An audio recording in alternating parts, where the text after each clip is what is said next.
This is also reflective of our age-old Sanskrit saying, Shrem Sarva Jana Sukhino Bhavantu, which implies peace and prosperity to all. Excellencies, it is in the context of the current uncertain geopolitical scenarios that the role of SCO becomes very important today. SCO member countries contribute around 30% of the global GDP, while about 40% of the world's population resides in them.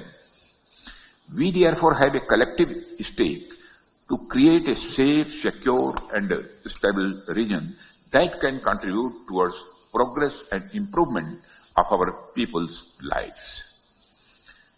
Excellency, I believe that the biggest challenges that we are facing in our region are related to peace, security and trust deficit. And the root cause of these problems is increasing radicalization, extremism and terrorism. Excellency, peace and prosperity cannot coexist with terrorism and proliferation of weapons of the mass destruction in the hands of the non-state actors and the terror groups. Dealing with these challenges require decisive action, and we must unite in our fight against these evils for our collective safety and security. It is imperative that those who sponsor, nurture and utilize terrorism for their narrow and selfish ends must bear the consequences. Some countries use cross-border terrorism as an instrument of policy and provide shelter to terrorists.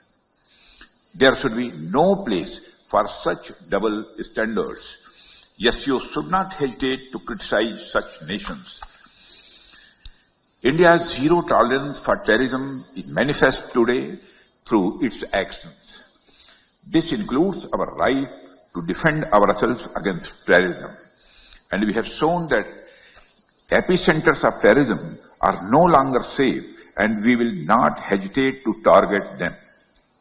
We should also take proactive steps to prevent the spread of the radicalization among our youth. The RATS mechanism of SCO has played a significant role in this regard.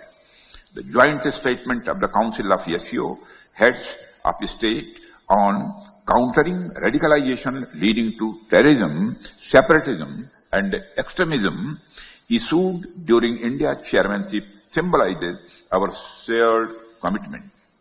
Excellency, we should seek to counter the technology used by terrorists, including drones, for cross-border smuggling of weapons and drugs. In our interconnected world, traditional borders are no longer the sole barriers against threats, and instead we face an intricate web of challenges that range from translational terrorism and cyber attacks to hybrid warfare.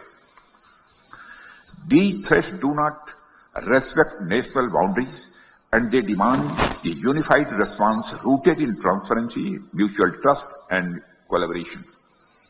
India reaffirms its resolve to fight terrorism in all its forms and manifestations. On 22nd April 2025, the terror group, the Resistance Front, carried out a dastardly and a heinous attack on the innocent tourists in Pahalgam, in the Indian state of the Jammu and Kashmir. 26 innocent civilians, including a Nepali national, were killed. Victims were shot after they were profiled based on the religious identity.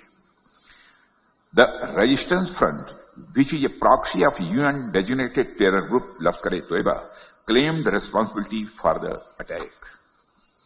The pattern of the Pahalgam terror attack matches with LET's previous terror attacks in India.